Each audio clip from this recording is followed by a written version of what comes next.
Hello friends and welcome to my channel code with Inshal. तो जैसा कि प्रीवियस वीडियोस में हमने जो है बहुत सी चीज़ों के बारे में कवर अप किया था। जैसे पहले वीडियो में मैंने आपको कॉन्शियस एआई के बारे में बताया था, फिर उसके बाद मैंने आपको एथिकल हैकिंग के बारे में बताया, उसके साथ साथ साइबर सिक्योरिटी के बारे में भी हमने थोड़ी बहुत चीज़ें कवर अप की थी। तो आज की वीडियो में मैं आपको बताने वाला हूँ कि बेसिकली वेब 3 ब्लॉकचेन और डिसेंट्रलाइज्ड एप्लीकेशंस क्या होती हैं जो कि हम यूज़ करते हैं नॉर्मली अगर हम प्रोग्रामिंग करते हैं। जैसे अगर हम रिएक्ट की बात करें तो रिएक्ट में हम ज़्यादातर वेब 3 और ब्लॉकचेन का यूज़ करते हैं। तो आज हम देखेंगे बेसिकली ये ब्लॉकचेन टेक्नोलॉजी क्या है और किस तरह इस पर काम किया जाता है। तो अगर हम बात करते हैं सबसे पहले कि बाय ब्लॉकचेन मतलब ब्लॉकचेन टेक्नोलॉजी क्यों लोग यूज़ करते हैं ज़्यादातर रिएक्ट जैसी लैंग्वेज के साथ। अगर ब्लॉकचेन टेक्नोलॉजी की बात करें तो ये कंटिन्यूस इवॉल्व हो रही है एप्लीकेशन के साथ, जिसमें हम फाइनेंस, गेमिंग और डिसेंट्रलाइज सिस्टम्स का यूज़ करते हैं। उसमें हम वहाँ ब्लॉकचेन टेक्नोलॉजी का भी यूज़ करते हैं, क्योंकि अगर हम बात करें फाइनेंस, अब फाइनेंस में क्या क्या आता है जैसे क्रिप्टो करेंसी ट्रेडिंग वगैरह,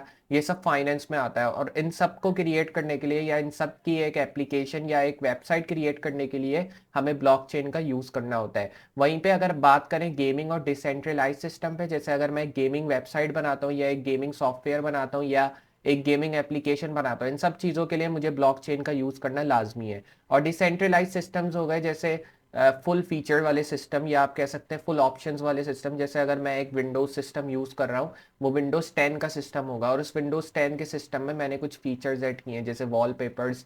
जैसे उसके अंदर मैंने एक सिस्टम डेस्कटॉप का ऐड किया जिसमें मैं डेस्कटॉप चेंज कर सकता हूँ, अपना डेस्कटॉप डिफरेंट डेस्कटॉप ऐड कर सकता हूँ। तो ये सारी फीचर्स है और ये फीचर्स हमें ब्लॉकचेन के थ्रू देखने को मिलती हैं। इसीलिए अगर आप बात करें गूगल की, फेसबुक वगैरह की, इसमें भी आपको डिफरेंट फीचर्स देखने को मिलते हैं। हर बार कुछ चीज़ें अपडेट हो गए हर साल आपको नज़र आती हैं, या कभी कभार ऐसा भी होता है कि हर महीने अगर कोई नया इवेंट आता है तो उसमें कुछ चीज़ें आपको गूगल पे अपडेट होती नज़र आती हैं। तो वो सारी चीज़ें हम ब्लॉकचेन के थ्रू करते हैं, क्योंकि ब्लॉकचेन एक ऐसी टेक्नोलॉजी है जो कि इन चीज़ों में हेल्प करती है यूज़र को।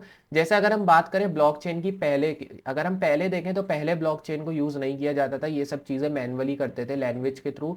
चाहे अगर हमने एक वेबसाइट जावास्क्रिप्ट में बनाई है तो हम उसको जावास्क्रिप्ट के थ्रू चेंज करते थे। अगर हमने एक साइट बनाई है HTML CSS को कोडिंग लैंग्वेज को यूज़ करते हुए बनाई है तो हम वहाँ ब्लॉकचेन यूज़ नहीं करते थे, हम वहाँ मैनुअली चीज़ों को अपडेट करते थे। क्योंकि ब्लॉकचेन एक ऐसी मॉडर्न टेक्नोलॉजी अभी 2024 में जो आई है तो वो यूज़र्स को जो है बहुत फ़ायदा दे रही है। इसलिए हम जो है ब्लॉकचेन का ज़्यादातर वेबसाइट्स और सॉफ्टवेयर्स में चीज़ों को अपडेट करने के लिए यूज़ करता है। और इसीलिए हम कहते हैं कि ब्लॉकचेन एप्लीकेशंस के साथ हम यूज़ कर सकते हैं जो कि फाइनेंस, गेमिंग और डिसेंट्रलाइज सिस्टम्स की होती हैं। वहीं पे अगर टॉपिक्स देखें क्या क्या कवर अप कर सकते हैं हम ब्लॉकचेन, वेब 3 और डिसेंट्रलाइज्ड एप्लीकेशन में, तो वहाँ पे हम स्मार्ट कॉन्ट्रैक्ट डेवलपमेंट कर सकते हैं जिसमें हम सॉलिडिटी और रस्ट का यूज़ कर सकते हैं। क्योंकि मैंने आपको जैसा बताया था कि प्रीवियसली हमने ब्लॉकचेन के थ्रू डिफरेंट चीज़ें क्रिएट की हैं रिएक्ट के अंदर, तो वहाँ पे हमने सॉलिडिटी और रस्ट जैसी लैंग्वेज का भी यूज़ किया है। तो सॉलिडिटी की अगर हम बात करें तो सॉलिडिटी एक लैंग्वेज आप नहीं कह सकते, ये एक लाइब्रेरी है जो कि हम रिएक्ट के साथ यूज़ करते हैं। और इस लाइब्रेरी को यूज़ करने का मकसद ही यही है, क्योंकि हम ब्लॉकचेन जहाँ यूज़ करते हैं वहाँ सॉलिडिटी की लाइब्रेरी मस्ट है यूज़ करना, ताकि हम ब्लॉकचेन की जितनी भी चीज़ें हमने ऐड की हैं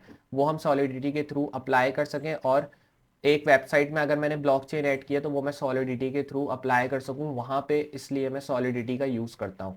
तो उसके बाद अगर हम आगे बढ़े, building D apps on Ethereum, Solana और अदर ब्लॉकचेन्स। मतलब अगर हम डी एप्स की बात करें, डी एप्स क्या होती हैं? डी एप्स डिसेंट्रलाइज्ड एप्स होती हैं, इनकी शॉर्ट फॉर्म डी एप्स होती हैं। आपने देखा होगा यूट्यूब पे बहुत से लोगों ने वीडियोस अपलोड किए हैं कि उन्होंने रिएक्ट के थ्रू, ब्लॉकचेन के थ्रू और सॉलिडिटी के थ्रू कोई एक प्रोजेक्ट क्रिएट किया है, तो वहाँ पे उन सब ने डिसेंट्रलाइज्ड एप्लीकेशन का यूज़ किया होता है जिसको हम डी एप्स कहते हैं शॉर्ट फॉर्म में। और इसमें हम ईथरम, सोलाना और अदर ब्लॉकचेन्स का यूज़ करते हैं। तो ये जो ईथरम, सोलाना और सॉलिडिटी है, ये 3 ब्लॉकचेन्स हैं जो कि हम यूज़ करते हैं एक ब्लॉकचेन को क्रिएट करने के लिए। जैसे अगर मुझे एक ट्रेडिंग एप्लीकेशन बनानी है, अब उस ट्रेडिंग एप्लीकेशन में मैं इन 3 ब्लॉकचेन्स का यूज़ करूंगा, या अगर आप चाहें तो एक किसी ब्लॉकचेन के थ्रू एक ट्रेडिंग एप्लीकेशन आप क्रिएट कर सकते हैं, लेकिन उसमें ज़्यादा फीचर्स नहीं होंगे क्योंकि ऑब्वियसली आपने उसमें एक ब्लॉकचेन को यूज़ किया होगा, चाहे वो सॉलिडिटी हो, चाहे वो ईथरम हो या चाहे वो सोलाना हो। तो इसलिए हम तीनों ब्लॉकचेन का इसलिए यूज़ करेंगे क्योंकि हमें ज़्यादा फीचर और ज़्यादा ऑप्शन वाली एक ट्रेडिंग एप्लीकेशन चाहिए। तो वहाँ पे तीनों ब्लॉकचेन्स को यूज़ करते हुए हम एक डिसेंट्रलाइज्ड एप्लीकेशन को क्रिएट करेंगे जिसको आप एक कह सकते हैं एप्लीकेशन ट्रेडिंग की। वहीं पे अगर NFT, DAOs and decentralized finance की बात करें तो NFTs के बारे में भी ऑलरेडी मैंने आपको प्रीवियसली बताया हुआ है, क्योंकि NFTs के थ्रू भी हमने डिफरेंट प्रोजेक्ट बनाए हैं। तो NFT क्या होता है? अब NFT भी चीज़ आती है एक ब्लॉकचेन के अंदर। अब ब्लॉकचेन में बहुत सी डिफरेंट कैटेगरीज होती हैं, जैसे मैंने आपको बताया कि ब्लॉकचेन में डिफरेंट ब्लॉकचेन्स आपको देखने को मिलते हैं, सॉलिडिटी, इथरम और सोलाना। उसी तरह NFT भी होती है डिफरेंट टाइप की। अगर हम बात करें NFTs की तो इधर डाउस की एक NFT होती है, उसके बाद डिसेंट्रलाइज फाइनेंस की NFT होती है जिसको हम शॉर्ट फॉर्म में डेफी कहते हैं। वहीं पे अगर ब्लॉकचेन की और बात करें तो ब्लॉकचेन में इंट्रोपेरेबिलिटी और स्केलेबिलिटी सॉल्यूशंस भी आपको देखने को मिलता है। अब इंट्रोपेरेबिलिटी और स्केलेबिलिटी सॉल्यूशन से क्या मुराद है? तो अगर हम बात करें इंट्रो ऑपरेटेबिलिटी, तो ऑपरेटेबिलिटी का मतलब ये हो गया कि आप किस तरह जो है ब्लॉकचेन को ऑपरेट कर रहे हैं, तो इसका शॉर्ट फॉर्म होगा इंटर ऑपरेबिलिटी। अब इंटर ऑपरेबिलिटी से मुराद ये है कि अगर मैं एक ट्रेडिंग एप्लीकेशन बनाता हूं जिसमें मैंने ब्लॉकचेन का यूज़ किया है,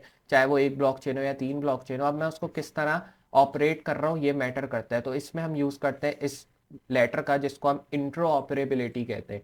वहीं पे स्केलेबिलिटी सोल्यूशन की बात करें तो स्केलेबिलिटी मतलब किस तरह आप उस चीज़ को स्केल कर रहे हैं। जैसे अगर मैंने एक ट्रेडिंग एप्लीकेशन बनाई, अब मुझे उसके अंदर कुछ चीज़ें अपडेट करनी है, तो वो मैं किस तरह अपडेट कर रहा हूँ, मतलब किस तरह उन चीज़ों को मैं बढ़ा रहा हूँ, मतलब उसको किस तरह स्केल कर रहा हूँ, वहाँ पे हम स्केलेबिलिटी सोल्यूशन का यूज़ करते हैं और इसको हम कहते हैं इंट्रो ऑपरेटेबिलिटी और उसके साथ स्केलेबिलिटी। तो ये दो चीज़ें हैं जो कि हम एक ब्लॉकचेन एप्लीकेशन के अंदर ज़रूर देखते हैं। आगे जब हम एक ब्लॉकचेन एप्लीकेशन क्रिएट कर लेते हैं, अब वो किस तरह की भी हो सकती है, वो आप पे डिपेंड है। अगर आप एक ट्रेडिंग एप्लीकेशन बना रहे हैं, अगर आप एक गेमिंग एप्लीकेशन बना रहे हैं, अगर आप एक फाइनेंस की कोई एप्लीकेशन बना रहे हैं जिसमें इन्वेंट्री और स्टॉक वगैरह मैनेज कर सकें आप, तो वो सब नॉर्मली आप ब्लॉकचेन के थ्रू क्रिएट करेंगे, जिसमें वेब 3 का भी इस्तेमाल होगा। वेब 3 ज़रूरी नहीं आप वेब 3 का इस्तेमाल करें, ये एक वर्जन है वेब 3, वरना आप वेब 2.0, वेब 3.0 और डिफरेंट और वेब के वर्जन्स का यूज़ करके ब्लॉकचेन के थ्रू एक एप्लीकेशन या एक साइट क्रिएट कर सकते हैं। तो मुझे उम्मीद है आपको आज की वीडियो में क्लियर हुआ होगा कि बेसिकली वेब 3, ब्लॉकचेन और डिसेंट्रलाइज्ड एप्लीकेशंस क्या होती हैं।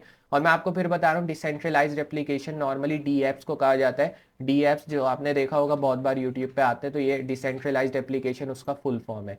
वहीं पे इथरम, सोलाना और सॉलिडिटी, ये 3 ऐसे ब्लॉकचेन हैं जो कि नॉर्मली एक यूज़र यूज़ करता है एक एप्लीकेशन या एक वेबसाइट क्रिएट करने को जिसमें इन तीनों का यूज़ हुआ हो। तो अगर आपको आज की वीडियो पसंद आई जिसमें हमने वेब 3, ब्लॉकचेन और डिसेंट्रलाइज्ड एप्लीकेशन के बारे में जाना, तो वीडियो को लाइक करना ना भूलें।